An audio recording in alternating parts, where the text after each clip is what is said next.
The footage is a few seconds long. A motion sensor triggers a floodlight on the front porch of a cabin somewhere in northern Wisconsin. The light snaps on and catches something standing next to a tree, less than 15 feet from the front door. It is tall. It is covered in coarse gray-brown fur. It is standing on two legs with its shoulders hunched forward and its arms hanging low. The dogman's eyes catch the light and reflect back a bright amber glow. Its mouth is slightly open. You can see the teeth.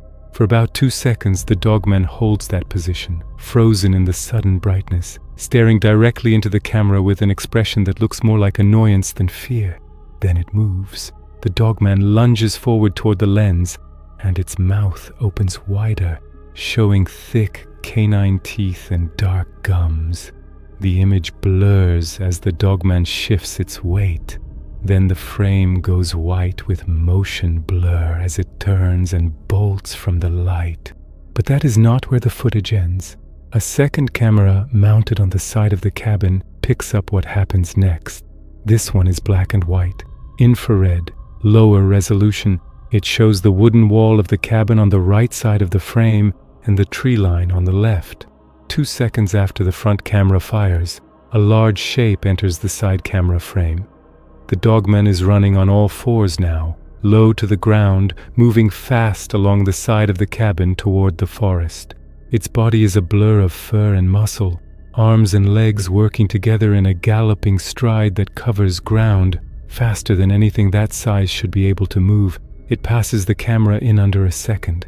The next frame shows just the empty yard, the cabin wall, the dark trees. The dogman is gone.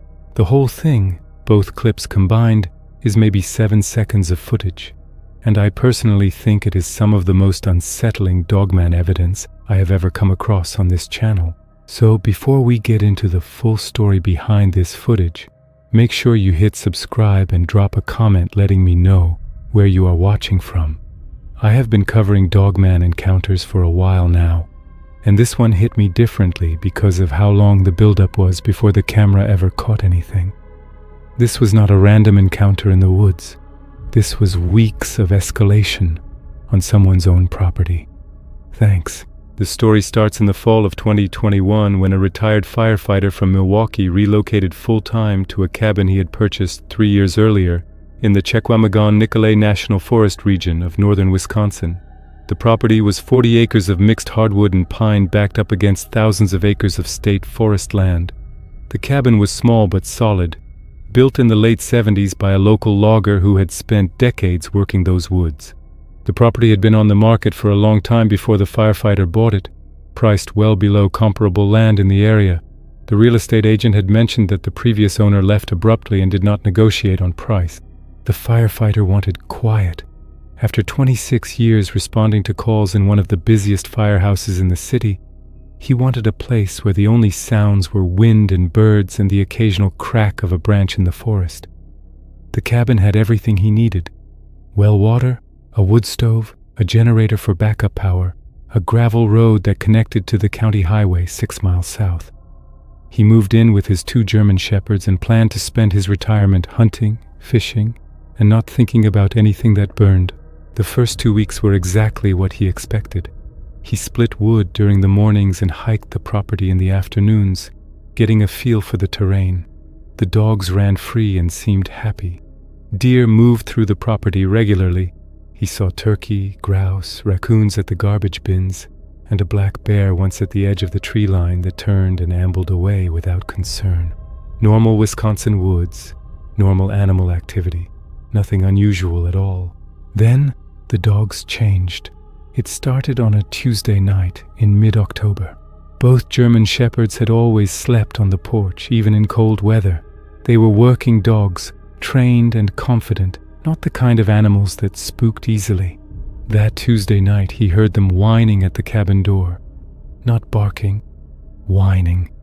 He opened the door and both dogs pushed past him and went straight under the bed in the back room. They would not come out until morning. He checked the porch and the yard with a flashlight and saw nothing. No tracks, no animal eyes reflecting in the beam. Just the dark tree line and the silence. The next morning he found scratches on the north-facing wall of the cabin. 3 long marks running vertically, starting about 7 feet off the ground and dragging down to roughly 5 feet. The marks were deep enough to gouge through the exterior stain and into the wood grain beneath. His first thought was, bear. Black bears will scratch trees and structures to mark territory or reach food sources. He checked the garbage bins and found them undisturbed. He checked the bird feeder he had hung near the kitchen window and found it untouched. A bear that scratches a wall usually has a reason, usually food. This one had left marks and nothing else. He set up a basic motion sensor floodlight on the north wall, the side with the scratches. The light was bright 1200 lumens, enough to illuminate 50 feet of yard and tree line. He figured if a bear came back, the light would scare it off, and he would hear it trigger from inside the cabin. That was the plan. The light triggered 3 nights in a row, always between 2 and 4 in the morning. Each time he got out of bed and looked through the window within seconds of the lights snapping on. Each time the yard was empty, nothing moving, no tracks in the gravel, no disturbance in the brush at the tree line. Whatever was triggering the sensor was fast enough to clear the illuminated area before he could reach the window. On the 4th morning, he walked the perimeter of the cabin and found something that made him stop. The gravel path that circled the building showed drag marks. Not footprints, not paw prints, but long, smooth furrows in the loose stone, as if something heavy had walked the full perimeter while keeping its body close to the wall. The marks went all the way around. They started and ended at the north wall near the scratches. He stood there looking at the circuit those marks made and felt something shift inside him. Bears do not circle buildings. Coyotes do not circle buildings. Whatever made those marks had walked the full perimeter of his cabin deliberately and methodically while he slept inside. He called a neighbor who lived about a mile down the road toward the highway. The neighbor was a retired logger who had been in the area for 30 years. He knew the woods better than most people in the county and had spent decades working in some of the most remote tracts of the national forest. The firefighter described the scratches, the dog's behavior, the circling marks in the gravel. He expected the neighbor to laugh or suggest it was a bear or tell him he was imagining things. The neighbor did none of those things. He was quiet for a long time. Then he said that the previous owner of the cabin had mentioned something about the tree line before he left. He said the man would sit on his porch some evenings with a rifle across his knees and stare at the edge of the forest. The neighbor asked him once what he was watching for. The previous owner said that sometimes at night he would see something standing between the trees at the north end of the property. Something tall. Something that stood on 2 legs and watched the cabin without moving. The neighbor assumed the man was talking about a trespasser or maybe a poacher using the state land behind the property. He suggested putting up game cameras, and the previous owner said he had tried that and that whatever was out there knew where the cameras were. The neighbor did not ask any more questions after that. The previous owner left about 6 weeks later and put the property up for sale at a price that guaranteed a quick closing. That conversation changed things for the firefighter. He was not a man who frightened easily. He had pulled people out of burning buildings and crawled through collapsed floors in zero visibility. But there is a difference between facing a known danger and sitting in a cabin at night, knowing something you cannot see and cannot identify is circling your home while you sleep. He decided to install cameras. He bought 6 units, 4 mounted on the corners of the cabin facing outward, each with motion detection and infrared capability for night recording. 2 more he placed on trees deeper in the property, about 100 yards into the forest on the north and east sides, facing back toward the cabin. If anything was approaching the cabin from the tree line, those 2 cameras would catch it on the way in. The first 2 weeks of camera footage showed nothing. Not just nothing unusual, nothing at all. No deer crossing the yard, no raccoons at the bins, no squirrels on the bird feeder. No turkey, no grouse, no rabbits, not a single opossum or skunk or field mouse. The cameras captured empty frames night after night, thousands of images of still forest and undisturbed ground. The firefighter checked the cameras multiple times thinking they might be malfunctioning. He tested the motion sensors with his own movement, and they worked perfectly. The equipment was fine. The forest had gone quiet. I have talked about this pattern before on this channel, and if you have watched my other videos, you already know what I am about to say. This is one of the most consistent markers in Dogman encounter reports across every state and every region I have researched. When a Dogman establishes territory around a location, the local wildlife evacuates. Deer abandon trails they have used for generations. Birds reduce their calls and their visible activity. Smaller mammals vanish almost overnight. The prey animals detect the Dogman through scent or sound, or some sensory mechanism we do not fully understand, and they make a decision to leave that territory entirely rather than risk being in the same space as that predator.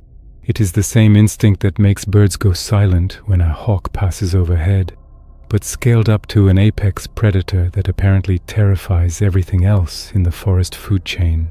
The firefighter noticed it during his daytime walks, too. The first 2 weeks on the property, he had seen deer almost every day. Now he could hike for hours without seeing a single animal. The forest was not empty, it was holding its breath. The dogs refused to go past the tree line at any time of day. They would walk to the edge of the mowed area around the cabin and stop. If he called them farther, they would whine and turn back. These were 80-pound German shepherds trained for search and rescue work. They were not afraid of bears or coyotes. Whatever they were sensing in that tree line was something outside their experience entirely.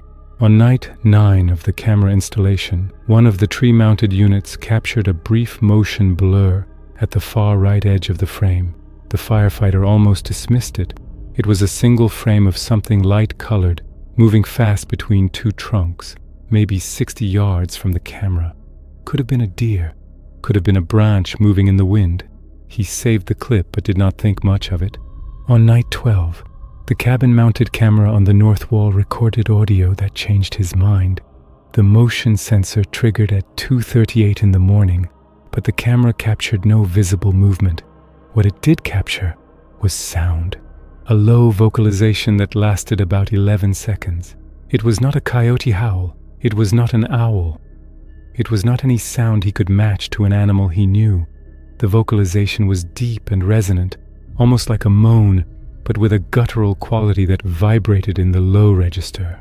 It seemed to come from very close to the cabin wall, just outside the range of the infrared illuminator. I spent a long time listening to that audio clip when the firefighter shared it with a Dogman research group online. I have heard hundreds of alleged Dogman vocalizations submitted to various channels and forums over the years. Most of them are coyotes or owls or foxes or even raccoons, which can make surprisingly unsettling sounds at night. This one was different. The pitch was too low for any canid species native to Wisconsin. The duration was too long and too controlled for a random animal call. And there was a quality to it that is hard to describe in words. It sounded like something that knew it was being heard and did not care. The firefighter started reviewing all his previous footage frame by frame after that. He went back through every clip from every camera, including the ones he had already watched and dismissed. And that is when the retroactive fear hit him. In 3 separate clips from the tree-mounted cameras, captured on 3 different nights during the first 2 weeks he had written off as empty, the Dogman was visible. It was standing in the tree line at extreme distance from the camera, partially hidden behind trunks, completely motionless. In each clip, the Dogman was in a different position, but always facing the cabin, always watching. The shape was unmistakable once he knew what to look for. Tall, upright, shoulders wider than any man, a head that sat forward on the neck rather than on top of it. But at a glance, in low-resolution infrared footage surrounded by vertical tree trunks, the Dogman looked like just another trunk. It had positioned itself perfectly to blend with the forest behind it. I want to pause here because I think this is the most important part of the whole story. The Dogman was there from the beginning. It was watching the cabin every single night, from the moment the cameras went up. The firefighter had looked at that footage and seen nothing, because the Dogman knew exactly where the cameras were pointed, and it stayed at the absolute edge of detection range, standing still enough to be mistaken for part of the forest. That is not animal behavior. That is tactical awareness. That is a creature that understands surveillance equipment, understands sight lines, and makes calculated decisions about where to position itself. When people ask me why Dogman footage is so rare despite thousands of reported encounters, this is the answer. These things know where the cameras are. They choose when to be seen and when to remain invisible. The firefighter increased his camera coverage after that discovery. He added 2 more units and repositioned some of the existing ones to cover the blind spots the Dogman had been using.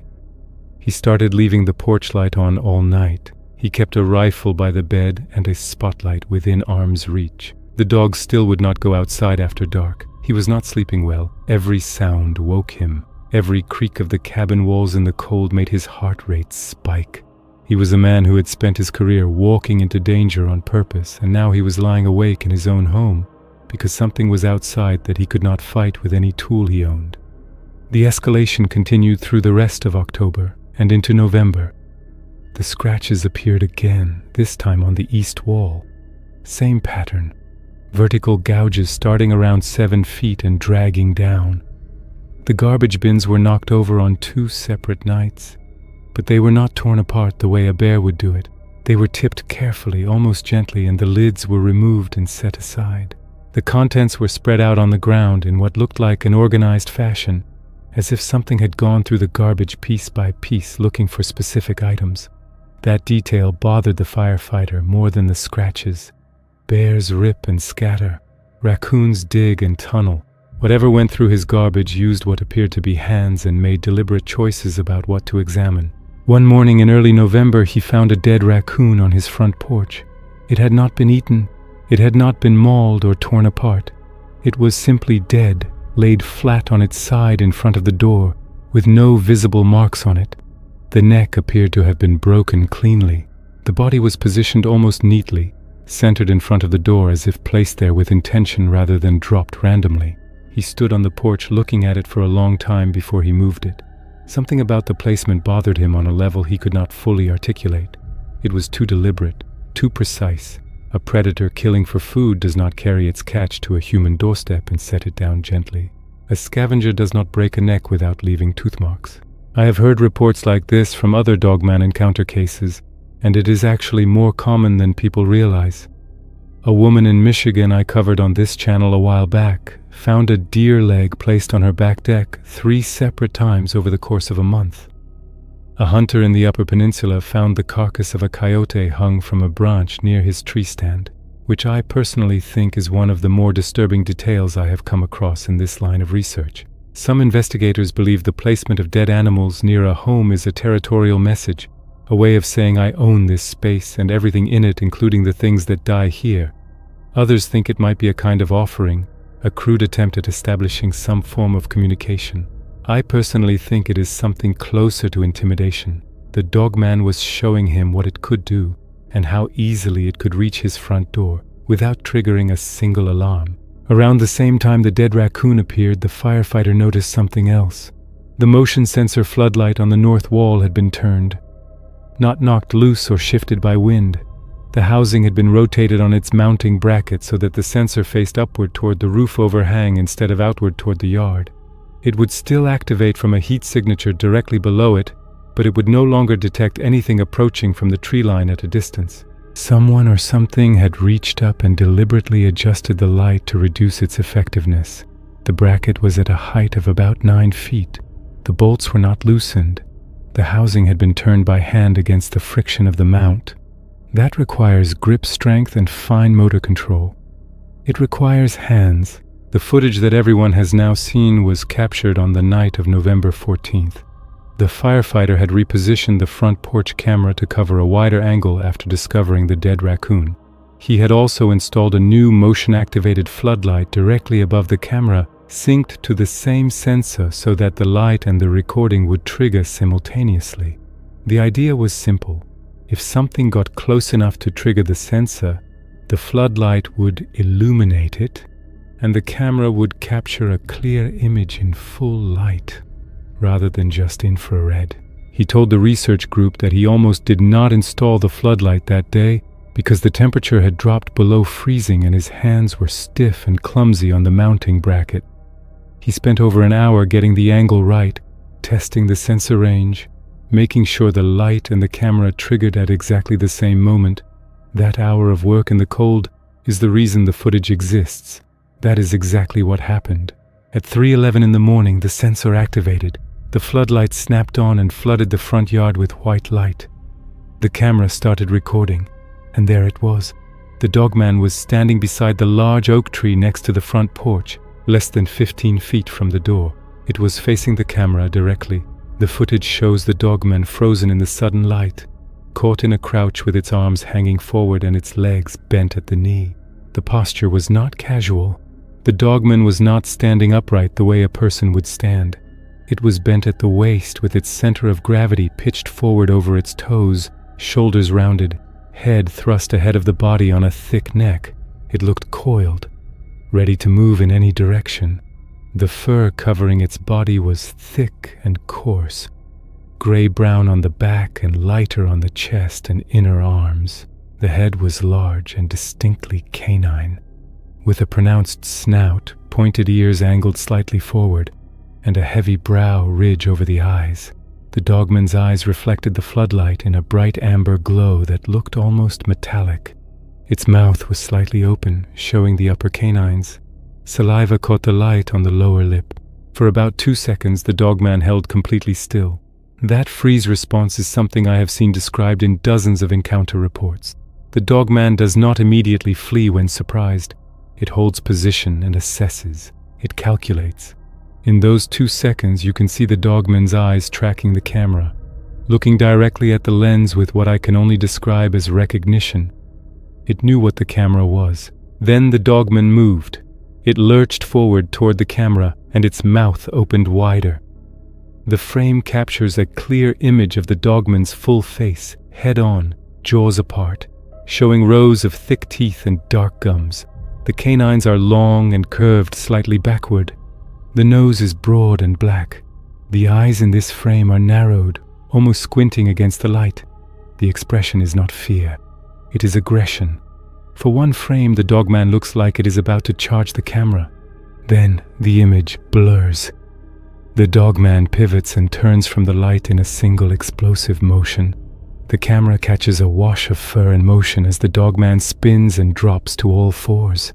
The front camera loses the Dogman in the blur, but the side camera picks it up. The infrared unit mounted on the east wall of the cabin shows the yard beside the cabin, the wooden wall on the right, and the tree line on the left. Less than 2 seconds after the front camera fires, a large shape enters the frame from the right side, moving fast and low.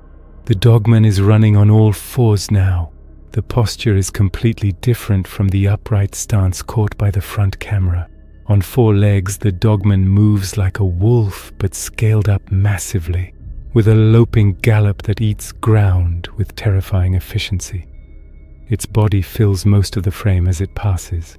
You can see the fur rippling with the movement, the muscles working under the skin, the claws digging into the dirt with each stride. The Dogman crosses the side camera's field of view in less than a second. The next frame shows the empty yard. Nothing but the cabin wall and the dark trees and the disturbed ground where the Dogman's claws tore into the soil as it ran. The footage ends. 7 seconds total. And in those 7 seconds, the firefighter had the proof he had been chasing for weeks. The Dogman was real. It had been on his property every night. And it was far larger, far faster, and far more aware than he had imagined. The firefighter did not sleep the rest of that night.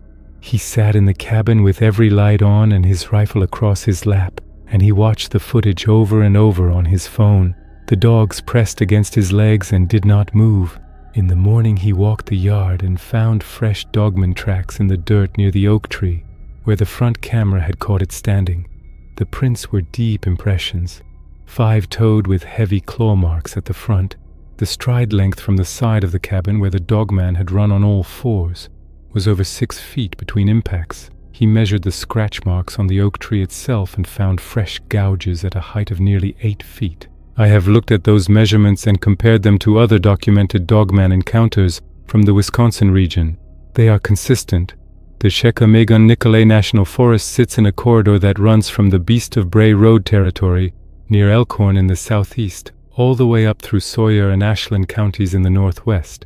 This corridor has produced more Dogman sighting reports per square mile than almost any other region in the United States. The earliest documented accounts come from Ojibwe oral histories that describe a creature they called the Wendigo Animosh, which translates roughly to spirit dog or Wendigo dog depending on the dialect. The Ojibwe did not consider this creature supernatural in the way Europeans might understand the word. They considered it a natural predator that occupied a specific ecological niche in the deep forest, one that was intelligent enough to avoid humans most of the time, and dangerous enough to demand respect when encountered. I spent weeks researching the history of this specific area after the firefighter shared his footage with the research group. What I found was a pattern that goes back decades. In 1987, a logging crew working a tract about 12 miles from the firefighter's property reported seeing a large animal standing upright at the edge of a clear cut at dusk. They described it as wolf-headed and at least 7 feet tall. The crew foreman filed a report with the county sheriff's office, which still exists in the public record. The report was classified as a bear sighting despite the foreman specifically stating that what he saw was not a bear. In 1994, a bow hunter reported to the DNR that he had been followed through the forest for over an hour by something large and bipedal that stayed just outside his line of sight. He said he could hear it moving parallel to him, matching his pace, and that when he stopped, it stopped. When he changed direction, it changed direction. He abandoned his hunt and returned to his truck at a run. The DNR officer who took the report noted that the hunter was visibly shaken and appeared credible, but that no evidence was found at the scene. In 2003, a family camping at a site near a lake in the National Forest reported hearing heavy bipedal footsteps circling their campsite repeatedly over the course of a night. In the morning, they found tracks and scratch marks on trees surrounding their site at a height of over 7 feet. They left and never returned. These are just the reports that made it into some kind of record. I have spoken to people from the area who describe encounters they never reported because they knew they would not be believed.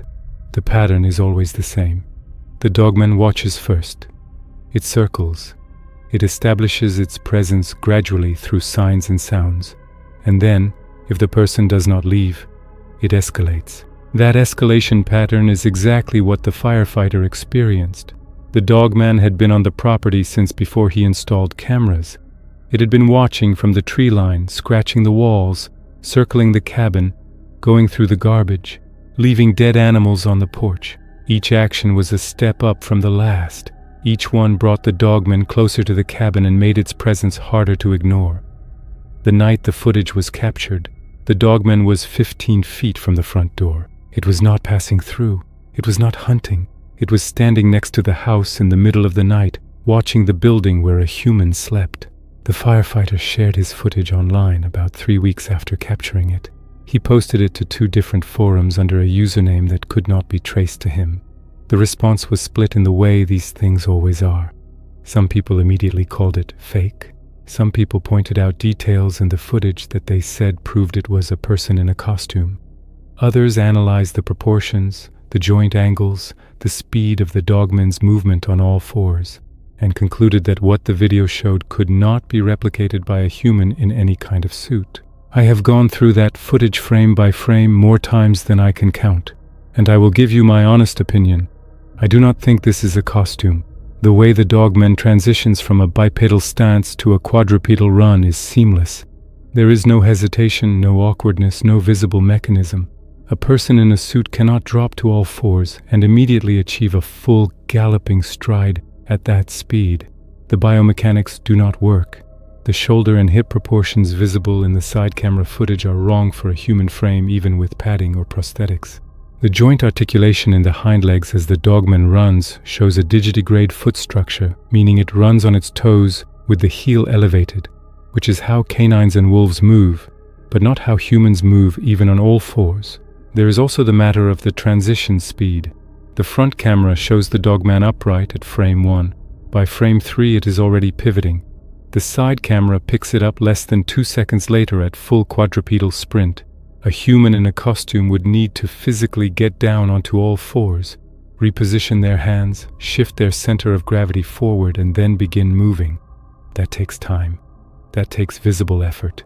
The Dogman flows from upright to running in a single continuous motion that looks completely natural and practiced, like something that moves between 2 legs and 4 legs, as easily as we shift from walking to jogging. I showed the footage to a friend of mine who works in biomechanics research at a university, and his exact words were that the gait transition did not match any human movement pattern he had studied. The other detail people tend to miss is what happens in the final frame of the front camera before the Dogman turns. It lunges toward the lens, not a full charge, but a forward motion with the mouth open and the body dropping into an aggressive posture. That is a threat display. That is the Dogman's response to being caught in the light, and it is not fear. It is a warning. It is saying, I see you seeing me, and I am not the one who should be afraid here. Then it leaves, on its own terms, at its own speed. It was not chased away by the light. It chose to leave after making its point. But what convinces me most is not the footage itself. It is the weeks of evidence that preceded it. The scratches at 7 feet, the deliberate circling, the methodical examination of the garbage, the dead raccoon placed on the porch, the wildlife evacuation from the surrounding forest, the dogs that would not go outside, the audio recording of a vocalization that does not match any known species, and the retroactive discovery that the Dogman had been standing in the tree line, watching, positioned perfectly to avoid the cameras, for weeks before the firefighter even knew it was there. That is not a hoax. That is not a prank.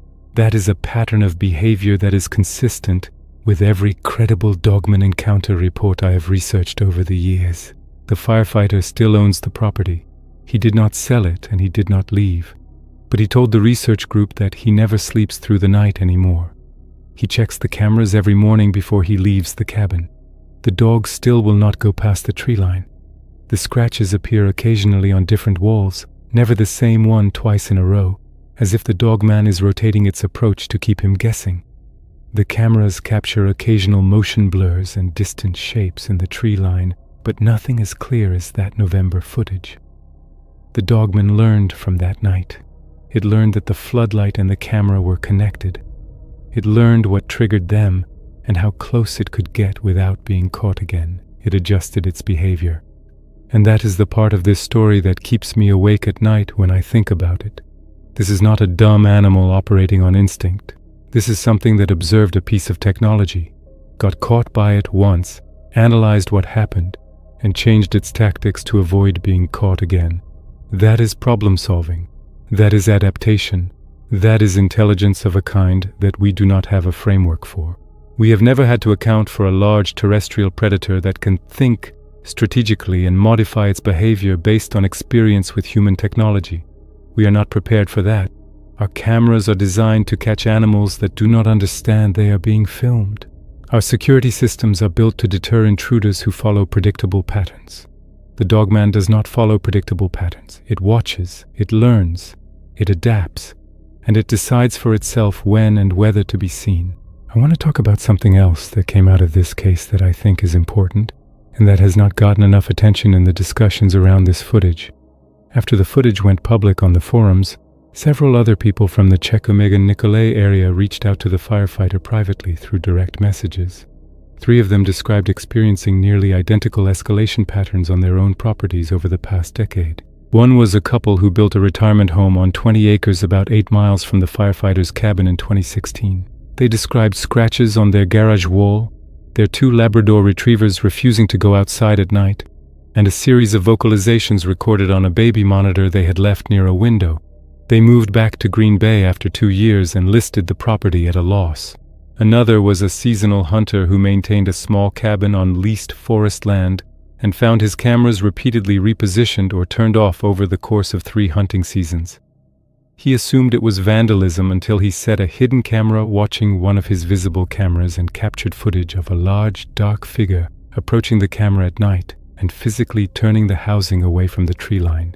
He never hunted that land again. The third was a woman who had grown up on a farm bordering the national forest and said her family had known about the Dogman presence for 3 generations, but never spoke about it outside the family because they knew no one would believe them. She said her grandfather called them the Tall Ones and built his barn with no windows on the forest-facing wall, specifically because of what he had seen looking in. In every case, the person had chosen not to report their experiences because they knew they would be told it was a bear or their imagination or both. That silence is how something like this stays hidden. Not because there is a government conspiracy or a deliberate cover-up, but because ordinary people with extraordinary experiences learn very quickly that telling the truth earns them ridicule, and so they say nothing, and the pattern continues. This is what I think is happening in that region, and I have been saying this on this channel for a while now.